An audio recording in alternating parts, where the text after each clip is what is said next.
Hadirin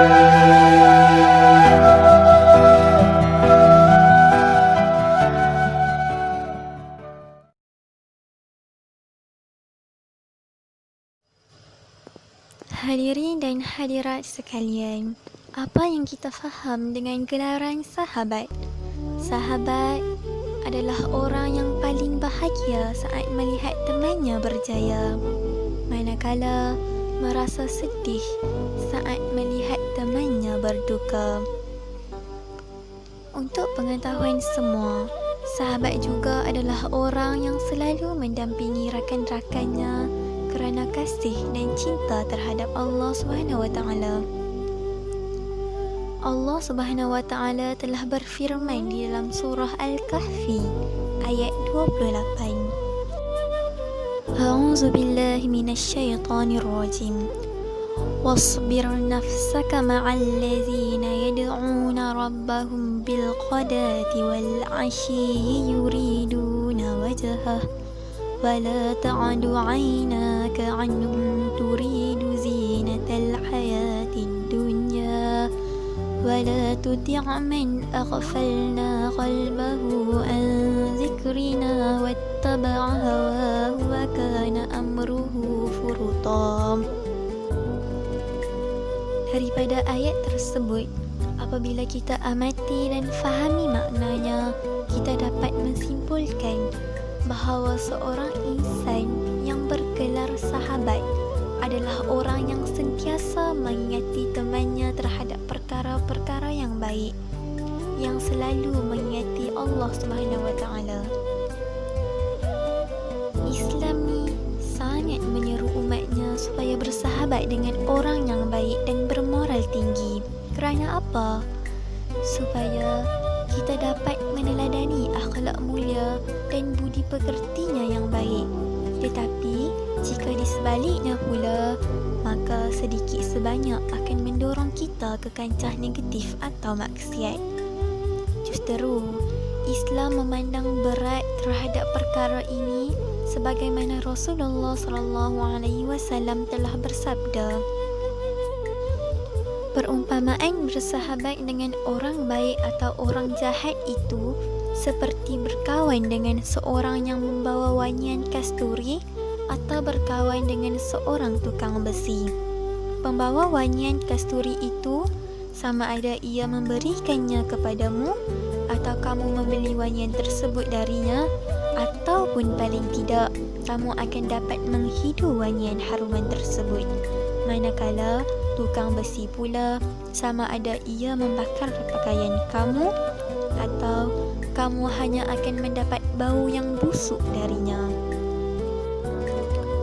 Tuan-tuan, puan-puan dan sahabat-sahabat sekalian, perumpamaan ini jelas menunjukkan bahawa sahabat yang baik boleh mendorong kita untuk melakukan kebaikan, sama ada melalui nasihat yang baik, tunjuk ajaran yang berkesan serta teladan yang boleh dicontohi. Contohnya, kalau dia nak baca Al-Quran, dia akan ajak kita baca sekali. Kalau dia nak beri sumbangan kepada orang yang memerlukan, dia akan tarik kita sekali supaya menyertainya. Kalau dia dapat ilmu yang baru, dia akan ada rasa untuk berkongsi bersama kita. Sahabat yang baik ini takkan sesekali meninggalkan kita berseorangan, takkan membiarkan kita menyepi tanpa membuat perkara yang boleh menuju ke arah kebaikan. Kita ni kalau nak dapat sahabat yang baik, kita juga harus menjadi seorang sahabat yang baik.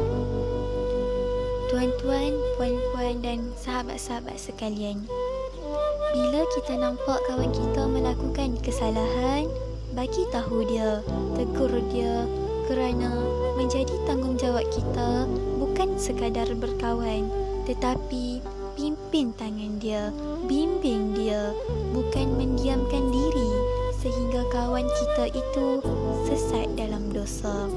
Tetapi kena ingat, jangan sesekali kita memaki dia, menghina dia, mengkritik dia, apatah lagi kita menceritakan tentang hukuman di sebalik kesalahan yang dia lakukan. Tetapi ceritalah keindahan, kemanisan seandainya dia meninggalkan dosa yang dia lakukan. Ud'u ila sabili rabbika bil hikmati wal mau'izatil hasanah. Serulah ke jalan Allah dengan hikmah dan kebijaksanaan. Kita nasihatilah sahabat kita sebagaimana Nabi SAW berdakwah dengan penuh kelembutan dan kasih sayang. Hadirin dan hadirat sekalian, Imam Syafi'i pernah menukilkan bahawa jika engkau punya teman yang selalu membantu dalam rangka ketaatan Allah, maka peganglah erat-erat dia. Janganlah engkau lepaskannya kerana mencari teman yang baik itu begitu susah, tetapi melepaskannya sangat mudah sekali. Jika kita menyingkap sahabat-sahabat di zaman Nabi, mereka mempunyai kualiti persahabatan yang amat tinggi dan luar biasa. Kecintaan mereka kepada Nabi Muhammad SAW tiada tolak bandingnya. Persahabatan Rasulullah SAW dengan Sayyidina Abu Bakar As-Siddiq adalah contoh terbaik umat akhir zaman dalam memperjuangkan agama dan menjalani kehidupan bersahabat. Dan ini wajar dijadikan panduan bagi umat Islam memilih kawan yang baik.